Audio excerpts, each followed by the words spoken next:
Welcome! In this tutorial we're going to record some guitar on an audio track. We use Reason 6 in this tutorial, but the audio recording procedure is exactly the same for Reason Essentials. We'll start with an empty song. To create an audio track, press Command-T in Mac OS X or Control-T in Windows. An audio track is created in the sequencer and is automatically selected. Monitoring is also activated. If you don't want monitoring to be automatically activated, you can change this in the preferences. Besides the sequencer track, an audio track device has been created in the rack, as well as a channel strip in the main mixer. Now, to route my guitar signal to the track, I just choose my audio interface input in the input selector in the track list. This is also where I choose whether I want the track to be mono or stereo. Since my guitar signal is mono, I'll keep the mono setting. A very nice feature is that you can change between mono and stereo on the track at any time. So you could actually have mono and stereo recordings alternating on the same track. So there's my guitar. I adjust the audio level on my audio interface preamp to get a good signal. I have to adjust the level at the source. I can't adjust analog levels from within the program. To avoid clipping, I aim for the first yellow LEDs on the level meter to light up when I play. This way, I'll have great sound quality and still have plenty of headroom left. To make it easier to see the input level, I can bring up the recording meter window from the window menu. Here, you get a larger readout of the recording level. The recording meter can be placed anywhere you like on the screen. As you can hear, my guitar is a little out of tune. Fortunately, the program features a tuner. Hit the tuner button in the recording meter window and the tuner becomes visible.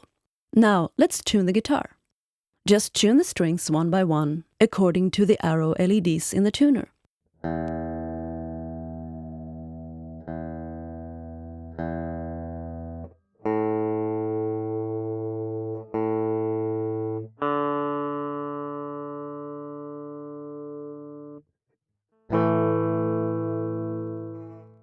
Okay, that sounds good. Let's exit the tuner. When I record, I want a metronome click. I also want a count in. Okay, let's record. Wow, that's a bit too fast for my playing skills. Let's lower the tempo a little. Okay, here we go.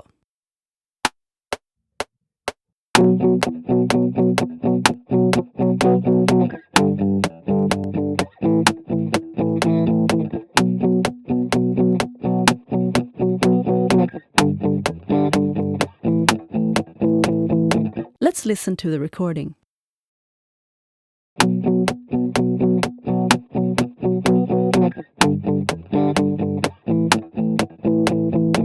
Sounds okay, but maybe a little quiet. Let's raise the clip level a bit. This lets you adjust the audio levels of individual clips. Let's adjust the tempo back to normal speed again.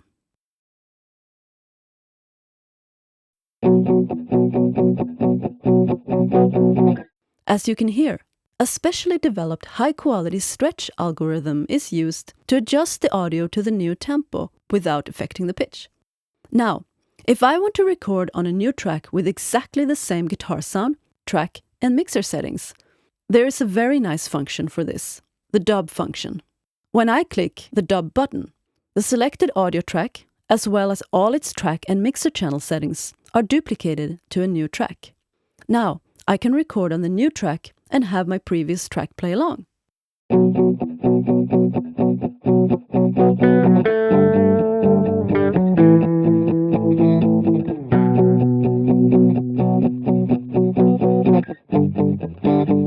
Let's undo the previous operation so we have only our original track. An alternative to the dub function is the alt function. It does exactly the same thing as dub, except it automatically mutes the original track. As you can see, the selected audio track is duplicated, just like with the dub function, but the original track is automatically muted.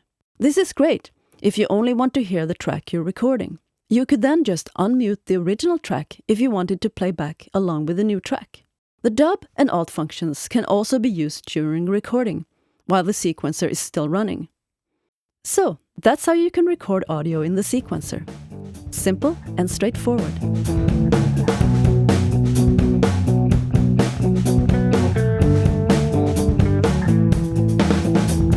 Said he's run